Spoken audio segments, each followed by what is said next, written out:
Eu nunca vou esquecer. Eu estava na porta de um elevador espelhado, segurando meu celular com a câmera ligada. Porque sim, eu tenho um canal, e eu achei que aquele dia ia render apenas uma história emocionante.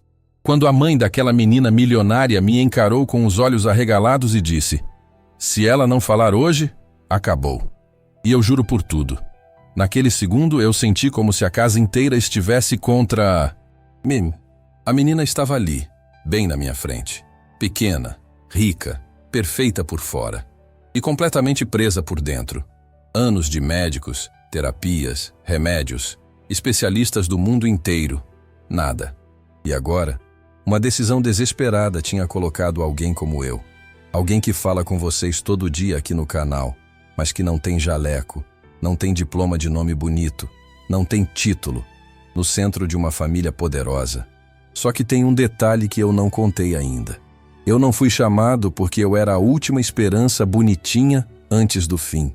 Eu fui chamado porque alguém mexeu onde não devia. E quando eu percebi isso, já era tarde. Eu vi uma pasta sobre a mesa. Eu vi um nome riscado. Eu vi uma assinatura tremida. E eu entendi na hora. Não era só a voz daquela menina que estava em jogo. Era um segredo antigo, enterrado com dinheiro, medo e uma culpa que ninguém queria admitir. Aí o pai dela, um homem que compra tudo, controla tudo e manda em tudo, se aproximou e falou baixinho, como se estivesse ameaçando o mundo. "Você tem uma chance, uma. Se falhar, some da nossa vida." E eu pensei, tá, eu vou embora.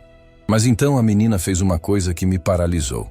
Ela pegou um pedaço de papel, desenhou rapidinho e me entregou. Era um desenho simples. 2 traços. Uma casinha. Uma pessoa pequena. Um portão. E em cima, bem em cima, um símbolo que eu não via desde a minha infância. Um símbolo que ninguém naquela casa deveria conhecer. Naquele instante eu soube. Eu estava dentro de uma história que não era minha, mas que podia me engolir inteiro. E é por isso que eu preciso que você fique comigo até o final, porque eu vou revelar a verdade completa só lá. E quando você entender o que realmente aconteceu, você vai perceber que não foi um milagre. Foi muito mais assustador. E, ao mesmo tempo, mais bonito do que qualquer explicação. Agora, antes de eu te levar para dentro dessa mansão e te mostrar como tudo começou de verdade, se inscreve no canal e compartilha esse vídeo com alguém que precisa recuperar a esperança, porque eu prometo que você vai terminar essa história diferente de como começou. Eu vou chamar a menina de Lívia Argento. E antes que você pense, sobrenome chique demais, calma. Esse sobrenome não é real, mas ele encaixa como uma luva, porque Argento soa exatamente como aquela família, duros, brilhantes e frios. Sabe aquele tipo de gente que não entra num lugar, invade o ambiente? A energia muda, as pessoas ajustam a postura, o ar fica mais pesado. Já sentiu isso alguma vez? Pois é. A família Argento era isso, um império. E não era só dinheiro, não. Era influência, era poder, era medo disfarçado de respeito. E no meio de tudo isso, tinha a Lívia. E deixa eu te fazer uma pergunta bem direta. Como é possível uma família que controla tudo não conseguir controlar uma criança de 6 anos? Porque era exatamente isso que acontecia. A Lívia era a única coisa naquela casa que não obedecia ao roteiro. Ela era a falha no sistema, o erro que ninguém conseguia corrigir. E você sabe o que é mais assustador? Não era porque ela fazia birra, não era porque ela quebrava coisas, era porque ela fazia o oposto. Ela calava. Ela tinha 6 anos quando parou de falar. 6.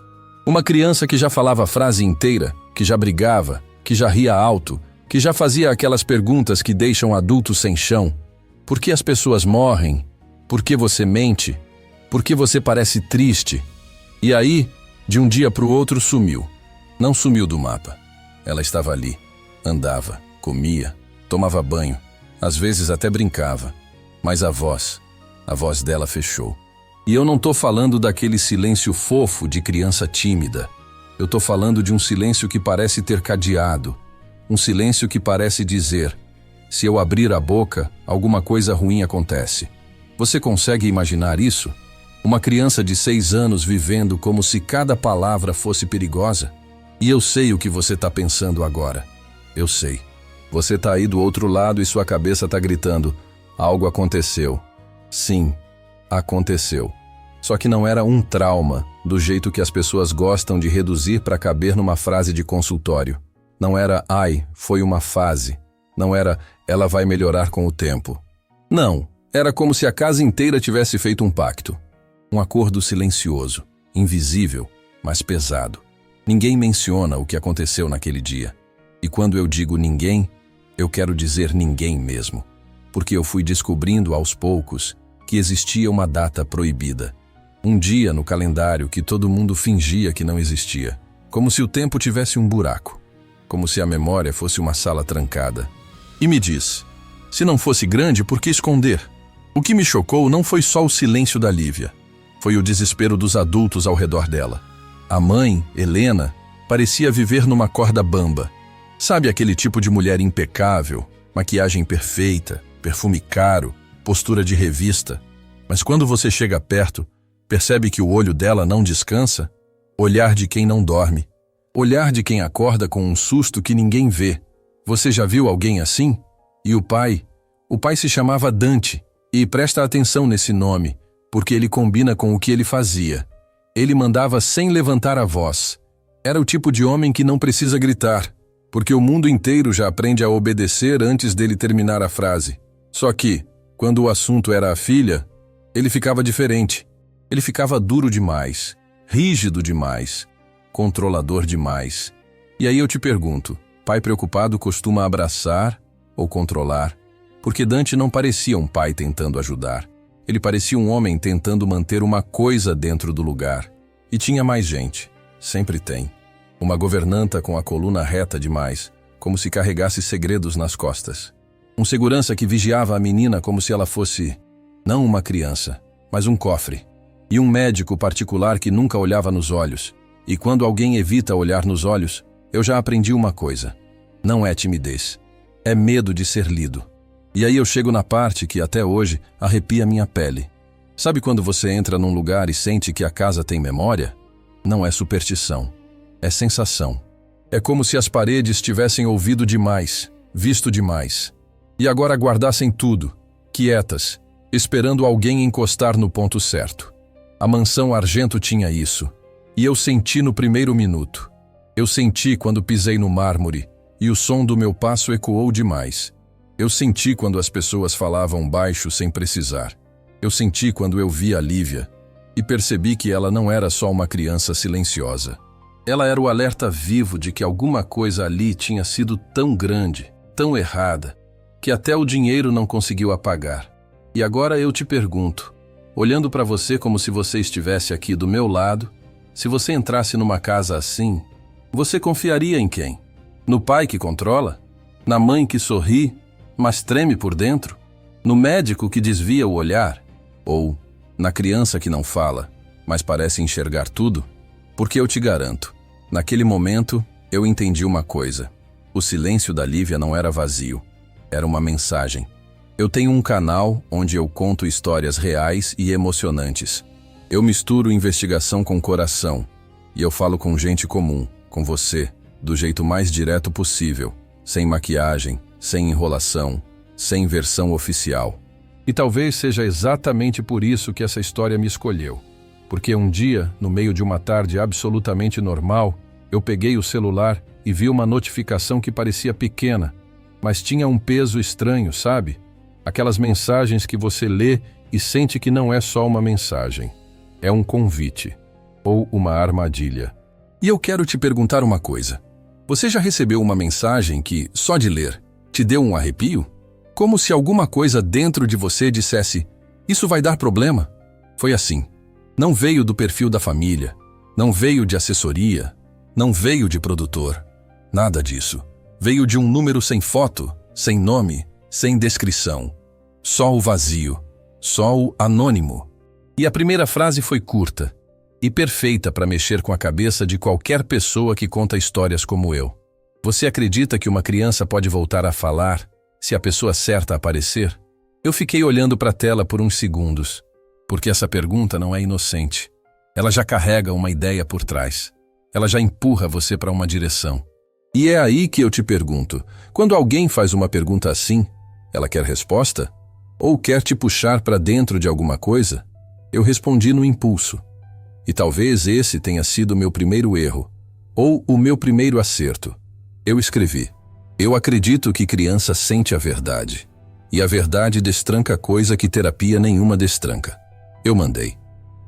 E na mesma hora, eu senti aquela sensação esquisita de falei demais. Porque às vezes, uma frase que parece simples é tipo um código. Ela diz quem você é. Ela revela seu ponto fraco. E gente perigosa adora saber seu ponto fraco. 2 minutos depois, veio outra mensagem. Sem oi, sem tudo bem, sem nada. Ela não fala há anos. E eles já tentaram tudo. Você topa vir? Eu ri sozinho. Na minha cabeça era trote. Era pegadinha. Era alguém querendo conteúdo. Porque vamos combinar. Hoje em dia as pessoas inventam história para tudo, né? Só que aí veio o golpe. A proposta. Transporte pago. Hospedagem paga. Um valor tão alto que por um instante eu juro, eu pensei, isso tá errado, tá? E aí, no final da mensagem, a frase que fez meu estômago dar aquele aperto. Mas você vai precisar seguir regras. Não faça perguntas sobre o passado. Eu li isso umas 3 vezes. E eu quero que você pare comigo aqui, rapidinho. Quando alguém te contrata, e a primeira coisa que faz é te proibir de perguntar: o que essa pessoa está tentando proteger? A criança ou o segredo? Porque para mim, naquela hora, ficou claríssimo. É exatamente sobre o passado que eu deveria perguntar. Não porque eu sou curioso, mas porque ninguém cria uma regra dessas se o passado for tranquilo. E eu pensei em recusar. Pensei mesmo. Eu pensei: não vou virar peça de família rica, não vou entrar em novela de gente poderosa, não vou me meter em coisa que eu não entendo. Só que aí veio a última mensagem. E essa foi a que me pegou no peito sem pedir licença. Se você não vier, talvez ninguém mais venha. Quando eu li isso, eu senti como se alguém estivesse segurando meu braço do outro lado da tela. Porque aquilo não era sobre dinheiro, não era sobre contrato, não era sobre conteúdo para o canal. Aquilo era sobre abandono. E eu odeio abandono. Sabe por quê? Porque eu já vi gente ser deixada para trás em silêncio. Já vi problema virar vergonha, já vi criança virar assunto que não se toca, já vi família varrer dor para baixo do tapete só para manter a aparência. E aí eu te pergunto, se você tivesse a chance de ir e não fosse, você conseguiria dormir bem depois? Eu não consegui, então eu fui. E enquanto eu fazia as malas, eu sentia que tinha alguma coisa errada, mas eu não sabia o quê. Era como se eu estivesse entrando num corredor escuro com uma lanterna fraca, sabendo que tinha algo lá na frente. Eu só não sabia se era uma resposta ou um perigo.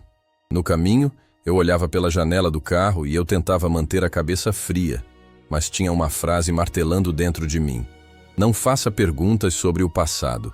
E eu pensava, por que o passado é tão assustador para eles? Quem tá com medo do quê? A menina tá calada por trauma, ou porque ela ouviu algo que não podia ouvir. E principalmente, porque chamaram eu. Porque no fundo eu sabia. Eles podiam pagar qualquer especialista do mundo. Então me diz, por que eu? A resposta veio devagar, e eu só entendi quando pisei naquela mansão. O dinheiro ali era só cenário, só maquiagem. O que mandava mesmo era outra coisa, culpa. E quando culpa manda, meu amigo, minha amiga, não existe luxo que deixe o ar leve. Quando eu vi a Lívia pela primeira vez, eu tive vontade de falar baixinho. Não por educação, por instinto. Como se qualquer palavra mais alta pudesse quebrar alguma coisa invisível no ar. Sabe aquela sensação de entrar num lugar que exige silêncio, mesmo sem ninguém pedir? Era isso. Parecia uma igreja. Ou pior, parecia um lugar onde algo tinha sido jurado em segredo. Ela estava sentada no chão de um corredor enorme, longo demais, frio demais, em cima de um tapete que, sem exagero nenhum, parecia mais caro que meu carro. As paredes tinham quadros que eu nem sabia nomear, luz indireta calculada, tudo perfeitamente organizado. E ao redor dela, luxo em excesso, brinquedos que vinham de outros países, bonecas importadas com cabelo realista demais. Jogos eletrônicos de última geração. Livros em várias línguas que uma criança de 6 anos nem precisava saber que existiam. E agora eu te pergunto, o que você faria se tivesse tudo isso à sua volta? Provavelmente tocaria em alguma coisa. Escolheria um brinquedo. Faria barulho. A Lívia não. Ela não tocava em nada. Nada. Ela segurava apenas um lápis. Um lápis simples. E desenhava, como se o resto do mundo não existisse. E o que ela desenhava não mudava. Nunca. Casinha. Pessoa. Portão. Casinha. Pessoa. Portão. Sem rosto. Sem cor. Sem detalhe. Sem sorriso. Só repetição. E deixa eu te perguntar uma coisa importante agora. Quando uma criança repete sempre o mesmo desenho, ela está entediada ou está tentando dizer alguma coisa? Eu me aproximei devagar. Não porque alguém mandou, mas porque meu corpo entendeu antes da minha cabeça que aquela criança não podia ser invadida. Eu ajoelhei para ficar na altura dela, respirei fundo e falei do jeito mais simples que eu consegui. Oi, Lívia. Eu sou eu. Eu conto histórias. E eu queria ouvir a sua quando você quiser. Eu não pedi para ela falar. Eu não pedi para ela responder. Eu só deixei uma porta aberta. Ela nem piscou. Nenhuma reação. Nenhum movimento. Nenhum sinal externo. E aí, foi um momento que quase ninguém percebeu. Nem eu sabia, naquela hora, o tamanho do que estava acontecendo. Porque eu fiz uma coisa que não estava no manual de ninguém. Eu não tentei puxar assunto. Não fiz pergunta psicológica. Não falei de sentimento. Eu peguei um papel e comecei a desenhar do lado dela. E deixa eu ser honesto com você. Eu não tentei fazer bonito. Eu não sou desenhista. Eu desenhei torto mesmo. Sem pensar muito. Casinha, pessoa, portão. Copiei exatamente o que ela fazia. E aí eu parei por um segundo. E pensei, e se for isso? E então eu desenhei uma coisa a mais. Uma chave. Uma chave simples, nada elaborada. Só uma chave. E eu coloquei a chave do lado do portão. E foi aí que eu vi. E eu preciso que você preste atenção agora. Porque esse momento passa rápido. Mas ele muda tudo. A mão dela travou por um segundo. O lápis parou no ar. O corpo dela ficou rígido. E os olhos dela me seguiram. Não foi um olhar longo. Não foi dramático. Foi rápido, sutil, mas foi real. E eu senti um frio subir pela espinha. Porque aquele olhar não era curiosidade. Não era distração. Era reconhecimento. A governanta lá do fundo soltou a frase mais automática do mundo. Ela faz isso com todo mundo. E eu quase ri. Mentira. Mentira descarada. Ela não tinha feito comigo como fazia com todo mundo. Ela não reagiu à minha presença. Ela não reagiu à minha voz. Ela reagiu à chave. E naquele exato momento, tudo se reorganizou dentro da minha cabeça. Essa história não era sobre uma criança que não falava. Não era sobre timidez. Não era sobre trauma simples. Era sobre algo fechado. Algo trancado. Algo que não podia ser acessado sem a coisa certa.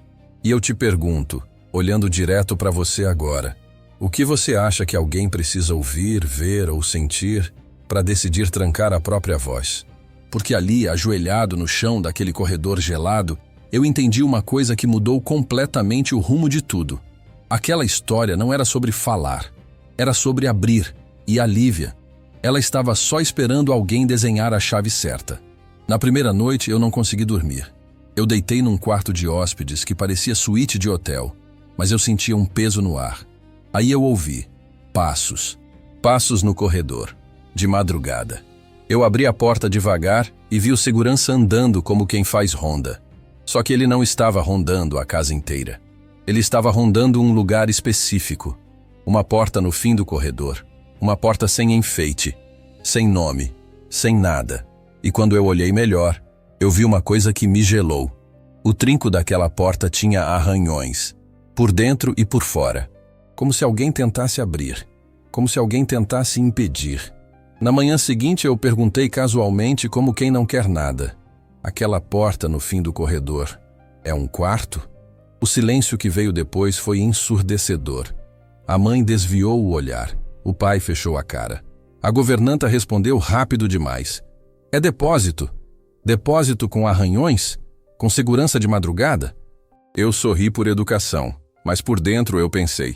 Tem alguém preso nessa história. E não é só a menina. Agora me diz uma coisa aqui nos comentários. Você já sentiu que um lugar esconde alguma coisa? Escreve eu já ou nunca. Eu leio tudo e quero entender se você também sente essas coisas. No terceiro dia, eu decidi fazer uma coisa simples. Sair com ela para o jardim. Não um passeio terapêutico. Só um momento. Eu sentei num banco e comecei a dobrar um pedaço de papel. Fiz um pássaro. Torto, mas fiz. A Lívia olhou. Eu fiz outro. E outro. Quando eu terminei, eu coloquei um deles na palma da mão e empurrei devagar até perto dela. E ela pegou. Sem olhar para ninguém. Sem pedir permissão. Como se aquele pássaro fosse um tesouro. A mãe chorou em silêncio. O pai fingiu que não viu. E aí aconteceu uma coisa que ninguém esperava. A Lívia levantou com o pássaro no peito e saiu andando. Ela não foi para o quarto. Ela não foi para os brinquedos. Ela foi na direção da porta depósito. E eu fui atrás. Ela parou na frente da porta. Colocou a mão na maçaneta e ficou ali, imóvel, como se o corpo dela tivesse virado estátua. Eu me aproximei e sussurrei. Você quer entrar?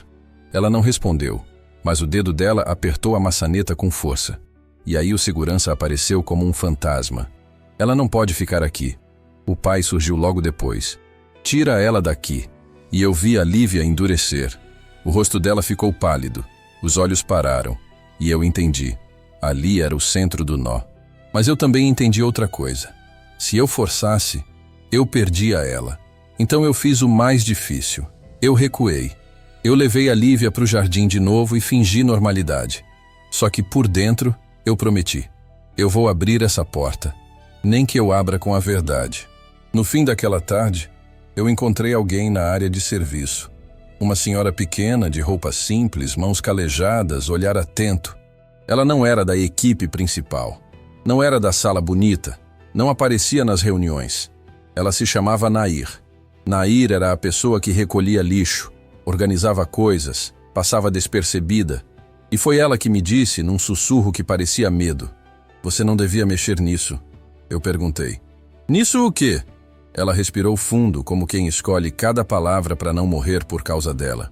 A menina não parou de falar do nada. Ela parou depois que escutou uma coisa que criança nenhuma devia escutar. Eu senti um frio na nuca. E por que ninguém fala disso?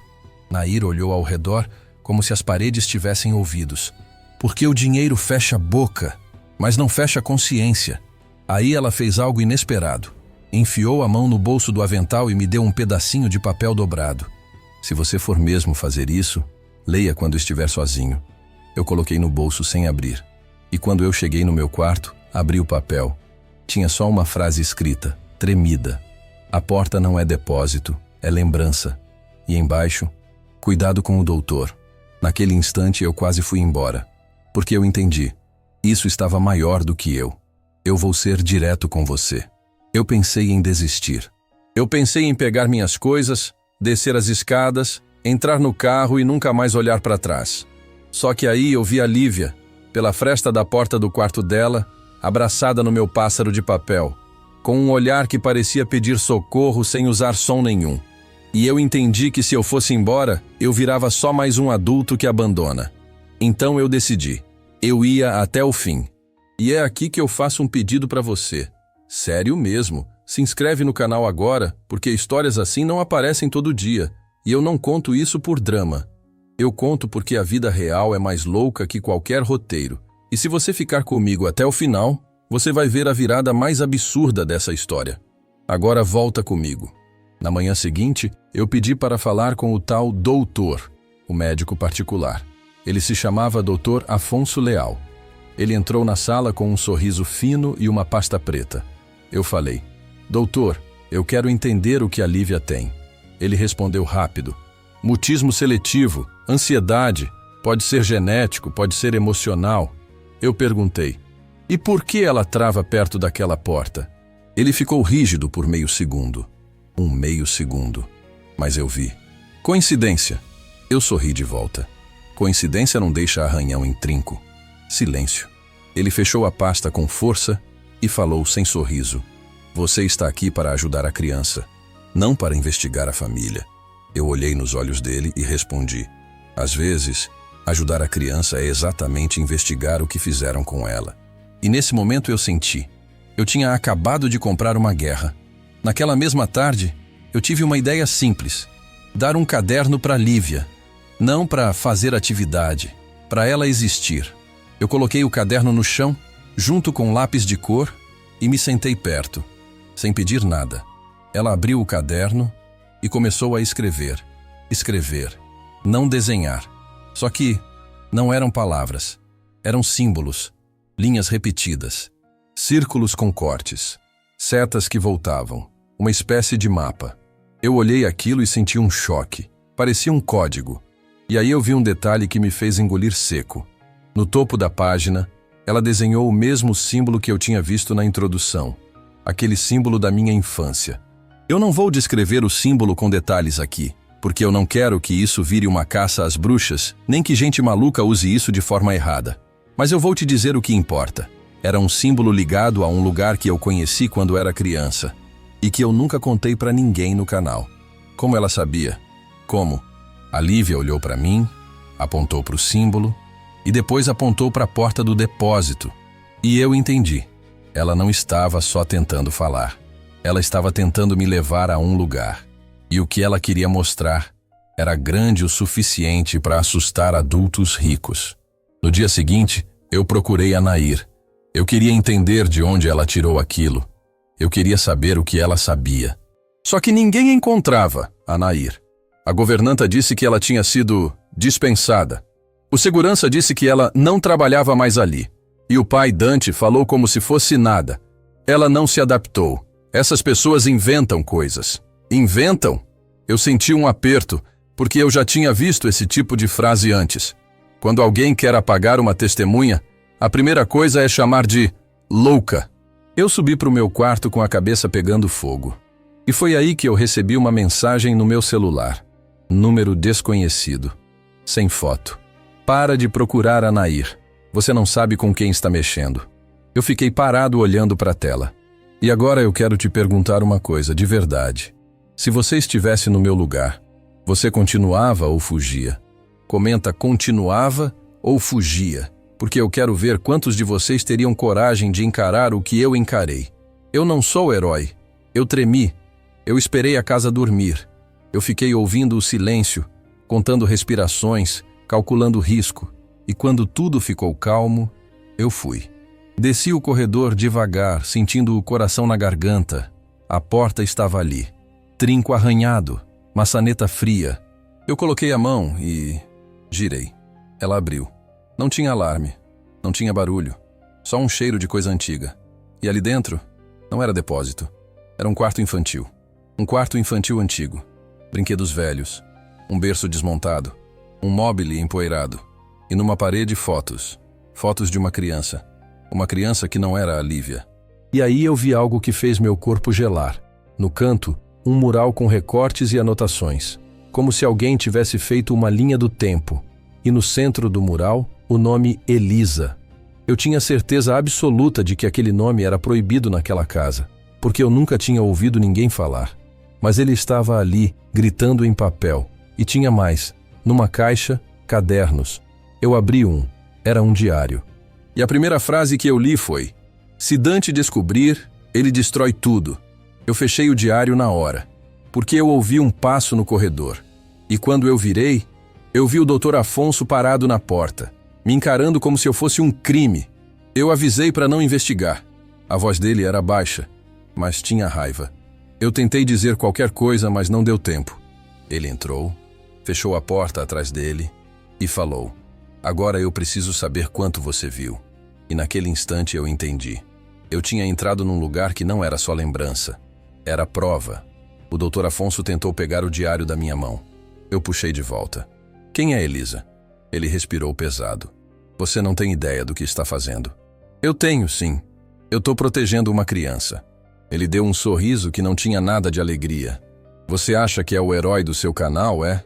Aquilo me irritou, porque ele acertou onde dói. Só que eu não recuei. Quem é Elisa? Ele ficou em silêncio por 2 segundos que pareceram 2 anos. E então ele falou: Elisa era a primeira filha. Eu senti meu estômago virar. Primeira filha de quem? Ele olhou para baixo como se o chão fosse mais seguro. Do Dante. A casa inteira fez sentido de um jeito assustador. A porta trancada. O nome proibido. A culpa no ar. A Lívia desenhando casinha e portão como se tentasse voltar para um lugar que não era dela. Eu perguntei: e o que aconteceu com ela? Ele respondeu num fio de voz: ela sumiu. E aí eu quero que você pare por um segundo e pense comigo. Se uma criança some numa família poderosa, o que você acha que realmente aconteceu? Comenta a sua teoria aqui, sem exagerar, sem ódio, só sua hipótese, porque a partir daqui a história fica ainda mais insana. Eu saí daquele quarto com a cabeça em chamas. O Dr. Afonso me deixou sair porque, do jeito dele, ele achou que me intimidou. Só que ele não sabia. Eu tinha gravado o áudio no bolso. Não para expor, para me proteger. Eu voltei para o meu quarto e sentei na cama tentando respirar. E então o meu celular vibrou. Uma notificação. Um arquivo de vídeo. Sem remetente. Eu abri. O vídeo era antigo. Imagem granulada. Som estourado. E mostrava uma festa. Uma casa mais simples. Muita gente. No canto da tela, uma criança correndo. Eu congelei, porque eu reconheci o rosto. Não era a Lívia. Era Elisa. E aí a câmera virou e, por um segundo, apareceu um homem no fundo. Mais jovem, mais inconfundível. Dante. Só que o detalhe que destruiu meu chão veio depois. A câmera mexeu de novo e quem apareceu segurando o celular era uma mulher. Uma mulher jovem, cabelo preso, sorriso tímido. E eu reconheci também. Era a Nair. Só que mais nova, muito mais nova. E nesse momento eu entendi. Nair não era só uma funcionária. Nair era parte da história desde o começo. E antes que eu conseguisse processar, o vídeo terminou com uma frase escrita na tela, como se alguém tivesse editado e mandado: ela não sumiu e você vai entender no final. Eu fiquei com a mão tremendo, porque eu percebi. Alguém ali dentro estava me usando como peça. E a pergunta virou outra. Quem queria a verdade? E quem queria me calar? Na manhã seguinte, eu encontrei a Lívia no jardim. Ela estava com o caderno de símbolos. Eu sentei perto e falei baixinho. Eu vi o quarto. Eu vi o nome. Ela travou. Eu continuei. Eu acho que você quer me mostrar alguma coisa. E eu tô com você. A Lívia abriu o caderno e desenhou rápido. Casinha. Pessoa. Portão. Dessa vez, ela desenhou duas crianças. Uma maior. Uma menor. E então, ela escreveu uma palavra. Uma palavra real. Tremida. Feia. Mas real. Ir. Eu senti um aperto. Ir para onde? Ela apontou para o portão da casa, lá na entrada. E então, pela primeira vez, ela me olhou direto, como se atravessasse minha pele, e sussurrou um som. Não foi frase, foi só uma palavra, mas foi a palavra mais pesada que eu já ouvi de uma criança. Medo. Eu engoli seco. Você tem medo de quem? Ela apontou para dentro da casa.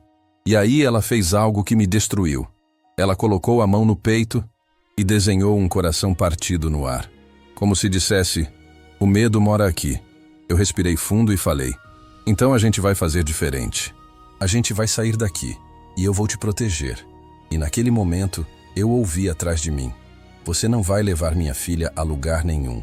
Era Dante. E o olhar dele era de dono, não de pai. Dante me chamou para o escritório. Aquele tipo de escritório que parece tribunal. Madeira escura, luz controlada, ar frio, silêncio que manda. Ele colocou uma pasta na mesa. Abriu. Dentro, um contrato. Você some daqui hoje. Você não posta nada. Você esquece essa história. E eu te pago o suficiente para você nunca mais precisar trabalhar. Eu olhei para o valor. Era absurdo. Dava para comprar casa, carro, estúdio, vida. E aí ele falou a frase que me fez ferver. Você é um contador de histórias. Histórias não precisam ser verdade. Eu respirei, tentando não explodir. E a Lívia? Ele respondeu gelado. Minha filha vai ficar bem, do meu jeito. Eu perguntei. E Elisa? O rosto dele não mexeu. Mas os olhos ficaram menores. Essa palavra não existe aqui. E aí, como se fosse a última cartada, ele falou: se você insistir, eu acabo com você. Eu saí do escritório com a sensação de que eu tinha encostado num monstro bem vestido. E agora eu quero te perguntar, olhando no seu olho, você aceitaria esse dinheiro? Comenta, aceitaria ou não aceitaria? E me diz o porquê. Eu quero entender seu coração. Eu não aceitei. E essa escolha teve um preço. Naquela noite, eu fiz a coisa mais arriscada da minha vida. Eu procurei o único lugar onde alguém como Dante não mandava 100%, a internet. Eu escrevi uma mensagem curta no grupo de contatos do meu canal, pessoas que eu confio, que já me ajudaram em histórias difíceis, e pedi: eu preciso de um endereço antigo ligado a uma mulher chamada Nair e a uma criança chamada Elisa. Urgente. Enquanto isso, eu deixei meu celular gravando de novo. Eu fui até o quarto da Lívia. Ela estava acordada, sentada na cama, abraçada no pássaro de papel, como se ele fosse um escudo. Eu sentei no chão e falei: eu vou te tirar daqui, mas você precisa confiar em mim. Ela olhou para mim e assentiu. Aí eu ouvi um barulho lá embaixo. Um barulho seco, como porta batendo. E passos. Eu olhei para Lívia e sussurrei: agora. A gente saiu pelo corredor como sombras, silenciosos. Eu segurando a mão dela. Ela apertando como se o mundo fosse cair. Quando a gente passou pelo fim do corredor, a porta do quarto lembrança estava aberta. E dentro tinha alguém. Nair. Ela estava ali, ofegante, como quem correu. Eu sabia que você ia abrir. Eu sabia que você ia entender. Eu congelei. Nair, quem é você? Ela olhou para Lívia com um amor que eu não consigo explicar. Eu sou a mãe da Elisa. A Lívia deu um microsom de choque. Nair continuou com a voz quebrada. Elisa não sumiu. Elisa foi arrancada. E quando eu tentei falar, me esmagaram. Eu virei invisível. Eu voltei anos depois como ninguém, só para ficar perto da verdade. E perto da criança que carregava o mesmo silêncio. Eu perguntei, tremendo: então, a Lívia sabe? Nair assentiu. Ela ouviu uma conversa. Pequena demais para entender tudo, mas grande o suficiente para sentir o horror. E ela decidiu calar para sobreviver. E então veio a última peça. A peça que faz tudo explodir por dentro. Nair apontou para uma foto antiga na parede. Sabe quem era a mãe da Lívia antes da Helena? Eu olhei. E o mundo girou. Na foto, Dante mais jovem, com uma mulher ao lado. Uma mulher com o mesmo rosto da Lívia, só que mais velha. Nair falou: Elisa era irmã da Lívia, filhas de mães diferentes, e a família perfeita foi construída em cima de um apagamento. Eu senti um nó na garganta. Aí eu ouvi a voz de Dante no corredor. Onde ela está? A Lívia tremeu. Eu me ajoelhei e falei no ouvido dela: se você quiser falar, eu tô aqui, mas se não quiser, eu também tô. E foi aí que o impossível aconteceu.